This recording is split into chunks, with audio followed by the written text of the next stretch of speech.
Hello students, இன்னைக்கு நம்ம 11th standard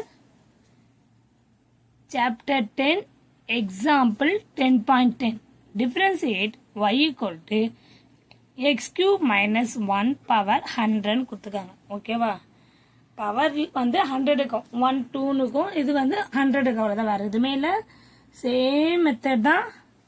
y equal to question எடுத்து x cube minus 1 power 100. அப்போ ஃபர்ஸ்ட் ஸ்டெப் என்ன பண்ணோம், differentiate with respect to X. இப்போ y equal to இப்போ dy by dx நம்ம போடும்போது என்ன ஆகும்னா, இது என்ன சொல்லிக்கலாம், பவர் முதல்ல எடுத்துக்கணும். அப்போ 100 into x cube minus 1 power 100 minus 1 d by dx power x cube minus 1.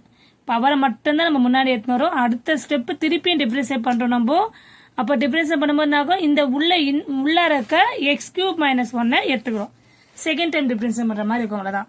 அப்போ இதை எப்படி எல்லாம் 100 எக்ஸ் கியூப் மைனஸ் 1 பவர் 99 இருக்குமா. இது என்ன பண்ணலாம், டிஃபரன்ஷியேட் பண்ணும்போது 3 எக்ஸ் ஸ்கொயர், அதாவது 3 மைனஸ் 1, இந்த 1 கான்செப்ட் பண்ணும்போது 0. ஓகேவா? அப்போ 100 எக்ஸ் கியூப் மைனஸ் 1, இது 3 இன்ட்டு 3x 3 மைனஸ் 1 2, அவ்வளோதான். அப்போ இது எப்படி அதெல்லாம் நீ இது ரெண்டுத்தையும் மல்டி பண்ணிக்கலாமா. மல்டி பண்ண ஆகும் 100 into 3 300 X cube minus 1.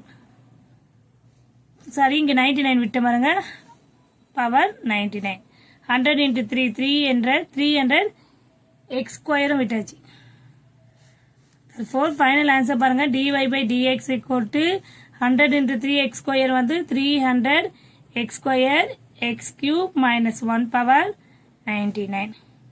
Clear students? எல்லாருக்கும் புரியுதாமா? Very simple ma. Thank you students.